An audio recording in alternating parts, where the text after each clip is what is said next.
My name's Amy. I'm a 24-year-old graphic designer. I'm currently single, focusing on my work and living alone in my grandparents' house in the neighboring town where I grew up. I've had no issues with my work relationships, but my real family has always been a source of trouble for me. I have an older sister, Melissa, who's 2 years older and was always favored by her parents. As a child, I loved to draw, but Melissa would often mock me, saying things like, "Mom, Amy's doodling again. It's embarrassing that she's my sister." She'd snatch my drawings and throw them away. My parents always sided with Melissa, nodding along to everything she said. They told me I needed to work and bring in money after finishing school, but my maternal grandparents disagreed and took me in. Thanks to them, I attended high school in a nearby town. I wanted to repay them after graduating, but they encouraged me to pursue vocational school instead. I've always loved creating original characters, so I went to graphic design school. Even as a student, I entered logo and design competitions. Some companies liked my designs, but one offered to use my original character as their mascot, which kick-started my career as a freelance designer working from my grandparents' home. My grandparents have been traveling across national parks in America for about a year, so I'm currently managing their house alone. However, Melissa keeps criticizing me, asking when I'll start contributing to the household and belittling my work as a freelancer. She's dismissive despite my efforts to explain. I don't want them to think that my sister is like you. It's embarrassing, so don't come. I'll make sure you can't. Even if you do, I'll lend you my man. So why don't you go and experience what a date is like? It seemed that my sister did not want me to attend. Furthermore, I was a little puzzled by my sister's last words. After thinking a bit, I told her, understood. I won't have anything more to do with all of you. I don't think of you as family. I'll cut off my ties, but remember, I won't be responsible for whatever happens, and hung up. As I was about to hang up, I had a feeling that my sister was sneering at my words, but I ended the call without worrying about it. The next day, since there was no more wedding I had to attend, I was enjoying my long-awaited day off. As I was barbecuing in my backyard, the intercom at my house suddenly rang. There stood my sister and parents.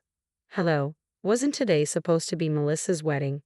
I was waiting for my fiance at the wedding venue, but no one showed up. Even when I asked the staff, they said that it had been canceled and there was no wedding scheduled, she yelled. To my sister's outcry, I calmly responded, "What does that have to do with me? Besides, I told you that I don't care what happens. I cut ties with you all yesterday. Please leave me alone." Everything started when my sister called me yesterday and told me not to attend the wedding. After hanging up the phone with my sister, our parents paid for Melissa's college and helped her get a job through connections. During college, she received a generous allowance and occasionally worked at nightclubs for extra money. In contrast, I've been working part-time since school days, gradually supporting my grandparents financially, although they insist they don't need it. Melissa looks down on me and doesn't understand my situation. Despite not being close to my family, they often criticize me without considering my circumstances. When I tried to stand up for myself, they made more hurtful remarks, so I usually keep quiet. Recently, Melissa invited me to her wedding, handed me the invitation, and bragged about her fiance, the heir to a major company. She made condescending remarks about my life and even offered to find me a boyfriend, which I politely declined. Although my grandparents won't attend due to a cruise trip, I decided to go to the wedding after reconsidering. I confirmed my schedule and prepared to attend. But then Melissa called unexpectedly, telling me not to come to the wedding because, as she put it, it wouldn't matter if I was absent. My parents laughed along with Melissa, suggesting I faked being sick to skip the wedding. I was hurt and unsure how to respond. This version maintains the essence of the original while improving punctuation and simplifying the language for clarity. I contacted someone. It was the father of my sister's fiance. The reason I was able to get in touch with him was that he was the president of the company I work for. "Steve, I'm sorry to bother you when you're busy. I won't be able to attend the wedding of your son tomorrow." I had called Steve immediately after hanging up the phone with my sister. In fact, when I received an invitation from my sister announcing her marriage, I only thought that the name of her fiance, Robert, seemed familiar. It was only later when I received the same invitation from Steve. So I was taken aback to learn that the man who was marrying my sister was Robert. But when I told Steve that the bride was my sister, he joyfully said, "When Robert talks about Melissa, he always looks so happy." When I met Melissa, she was a wonderful lady. "She's definitely your sister, Amy." We look forward to working with you both personally and professionally. Given this, I'd assume my sister had cleaned up her past relationships with men. However, the fact that I was unable to attend because my sister told me not to come to the wedding was something I felt I had to tell Steve, who I had promised to meet at the wedding. When I did, Steve asked me, "What happened? The ceremony is tomorrow, isn't it? Did you overwork yourself and get sick?" He seemed very worried about me. It was a bit hard for me to say, but I decided to relay exactly what my sister had told me. She told me a bottom-rung loser like he should not attend the wedding tomorrow. She called you a bottom-rung loser even though you're such a successful designer. Does your sister not know? He seemed outraged that I was being called a loser. The only people who understand me are my grandparents, who are currently overseas. And about what my sister said, I told a story about my family that I had never told anyone before. Apparently, Steve immediately told Robert about the conversation, and Robert was very angry too. Steve's family values their kinship, thinking of their employees as family. Although I'm not an employee, they seem to value me as well because I work with them, considering me as part of the family. We don't consider people who can't cherish the family we value as our family. "We're sorry, but we can't accept your family into ours," he said to me.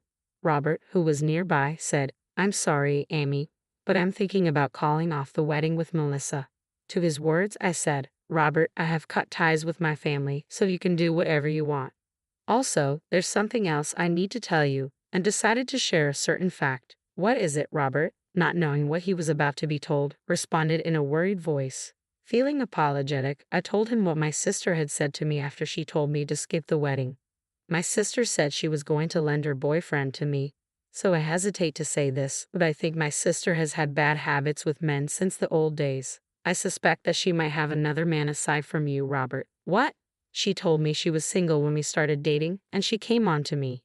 He seemed a bit shocked. Steve then came on the speaker. "Amy, you said you're free tomorrow, right?" "Yes, I plan to be at home all day." "I see. Our family will not attend the wedding. We have a proposal for you." Thinking it sounded fun, I agreed. The plan was to have a barbecue at my house on the day of the wedding. So when my sister and my parents came to my house, we were in the middle of the barbecue, including Steve and Robert.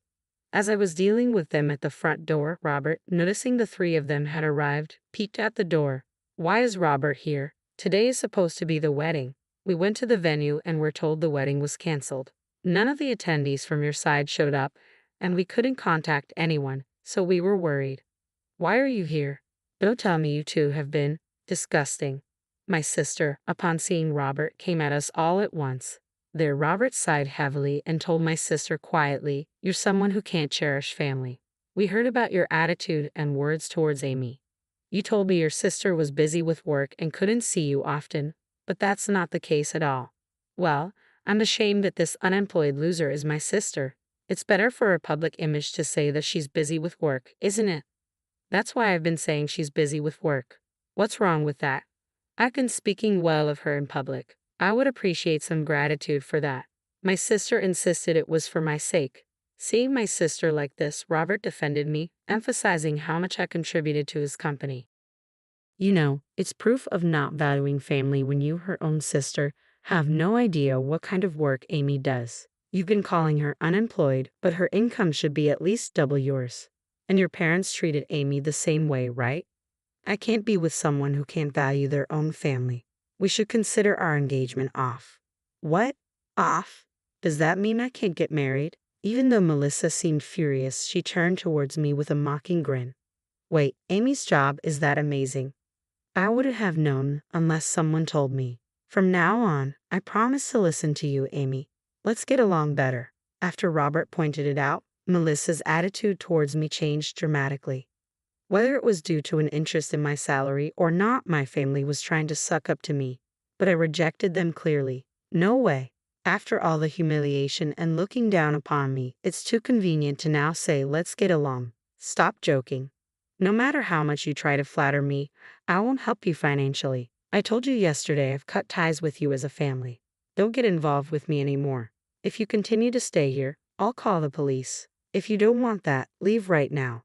The moment I mentioned police, the three of them changed color and quickly dispersed. After that, Robert and I returned to the backyard and continued enjoying our barbecue.